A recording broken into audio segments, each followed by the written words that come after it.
Muy buenos días.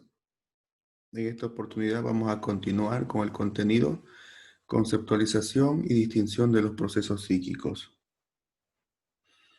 En una anterior clase ya empezamos a caracterizar lo que significan los procesos psíquicos, además de hacernos algunas preguntas, ¿no?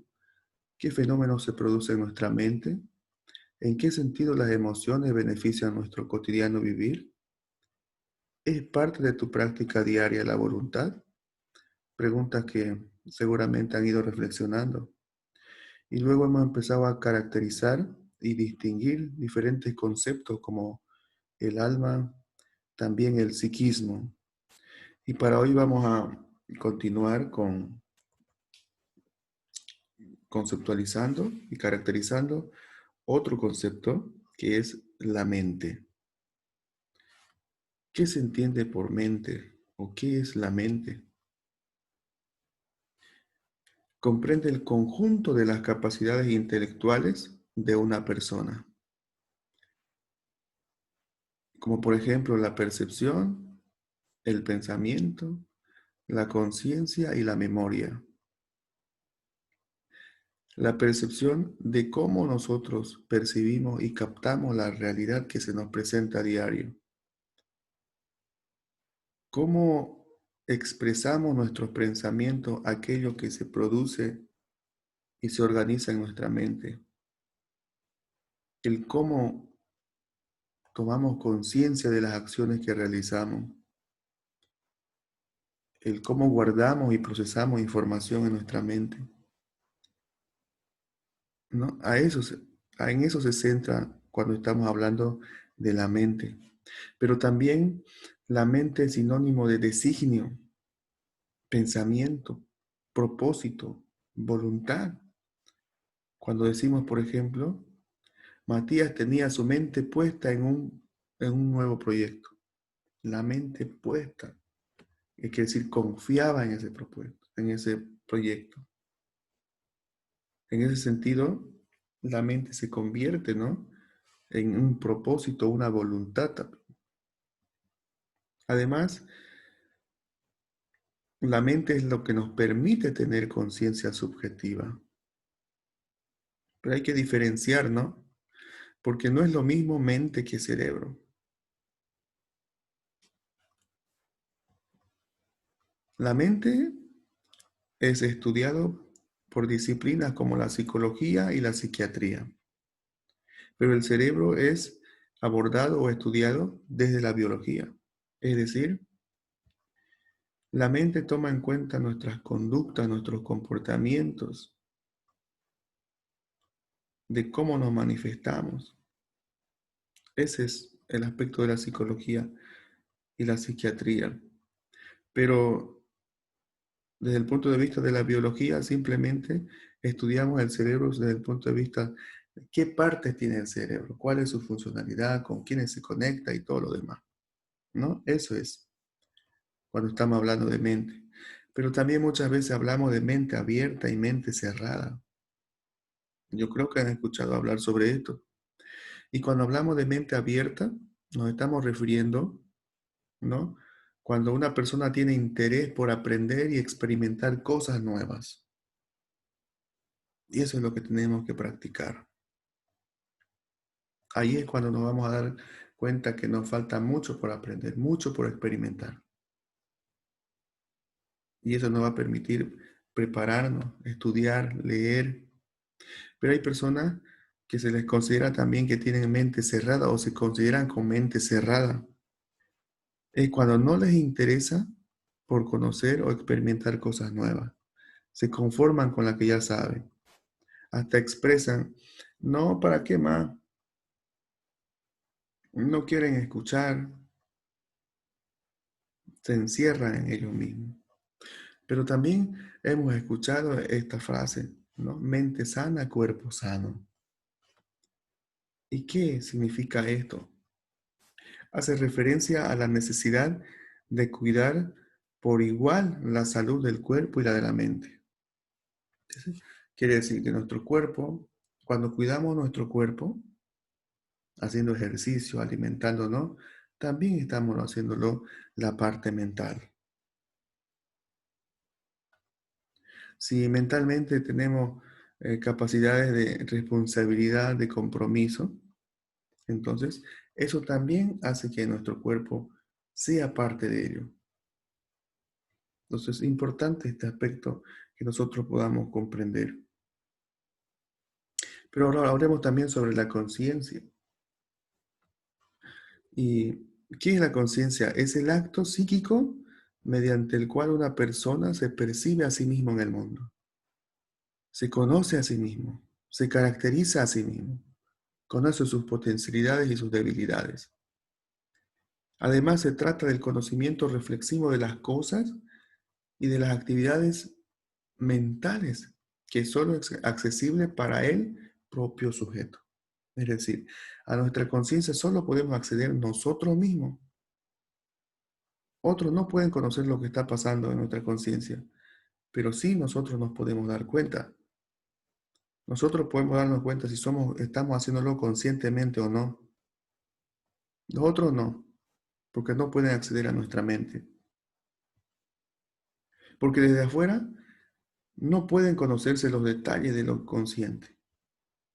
No se puede conocer, pero nosotros sí podemos conocer nuestra conciencia. Además, la conciencia es la facultad humana para decidir acciones y hacerse responsable de las consecuencias de acuerdo a la concepción del bien y del mal. Piensen, nosotros nos damos cuenta si lo estamos haciendo bien o mal. Y a conciencia tenemos que ser responsables de lo que estamos haciendo y las consecuencias que podemos ocasionar. Por ejemplo, sabemos en nuestra conciencia que está mal, por ejemplo, escaparnos de clase, mentir. Y si nos encuentran, tenemos que ser responsables de las consecuencias que hemos causado. Esa es la conciencia. Pero también, si una persona no tiene conciencia, se encuentra desconectada de la realidad y no percibe lo adecuado. A través de la conciencia, un individuo consigue tener una noción de sí mismo y de su entorno, que es de una vez que se conoce, se da cuenta de lo que sucede en la realidad. Compara lo que vive, lo que siente, con lo que los otros viven y sienten. Si en su conciencia está el sentido de sufrir, el sufrimiento, entonces comprenderá el sufrimiento del otro, ¿no? Si la conciencia de un individuo funciona de modo adecuado, mire, interesante, ¿no? De modo adecuado, las valoraciones que éste hará sobre la realidad serán claras y le permitirá llevar una vida estable. Pues por eso es importante conocer el sentido y las características de la conciencia. Y finalmente tenemos el espíritu, ¿no? Otro concepto que corresponde a los procesos psíquicos. El espíritu es sinónimo de carácter, el principio que impulsa el ánimo, la fortaleza natural de las personas. Por ejemplo, cuando expresamos el equipo perdió porque no tuvo espíritu, quiere decir, no le metió ganas, no le metió esfuerzo, voluntad. Ese es sinónimo de espíritu. Además, es lo que nos impulsa a buscar nuestro propio rumbo y a aprender el camino de la realización personal, ¿no? Es importante, ¿no? Es interesante. Mire que el espíritu nos impulsa a buscar nuevos rumbos. Después de una caída, de una dificultad, el que nos permite levantarnos es el espíritu. Solamente cuando estamos sumergidos en un mar de conflictos es cuando sentimos la necesidad de conectarnos con nuestro espíritu, que es la única fuerza capaz de darnos paz y serenidad en los momentos difíciles. Mire, el espíritu es la única fuerza capaz de darnos paz y serenidad en nuestro espíritu. Eso es importante. Además, es necesario encontrar tiempo para estar solo con uno mismo, conmigo mismo, para aprender y valorarnos y aceptarnos como somos y lograr la serenidad interior. Mira, aprender a valorarnos, a aceptarnos, un tiempo para nosotros. Eso nos lo permite el Espíritu.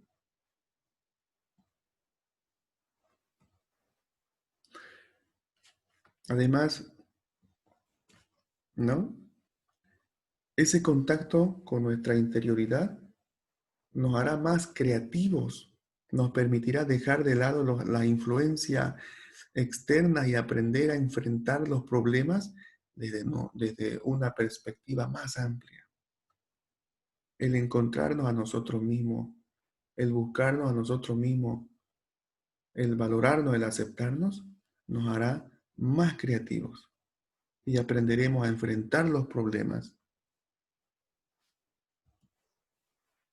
Además, cuando hablamos de espíritu, es estar atentos a todo lo que sucede y esto hace que nos conozcamos mejor, que nos comprendamos más a nosotros mismos. Nos aceptamos o nos aceptemos y nos perdonemos porque somos seres perfectibles y no perfectos. Mire cómo es el aspecto del espíritu. Permite que nos aceptemos, que nos comprendamos a nosotros mismos, que nos perdonemos a nosotros mismos, dándonos cuenta que no somos perfectos todos, que sí, pero podemos perfeccionar, ¿no? Y para finalizar, si logramos sintonizar con nuestro espíritu, nos podremos identificar con nosotros o con nuestro ser interior, que es siempre joven, perfecto y eterno. Espero que este contenido haya sido momento para reflexionar, para encontrarnos a nosotros mismos, para darnos cuenta que somos seres imperfectos, somos y podemos ser perfectos, perfectibles, y aprendamos a valorarnos, a respetarnos y a perdonarnos.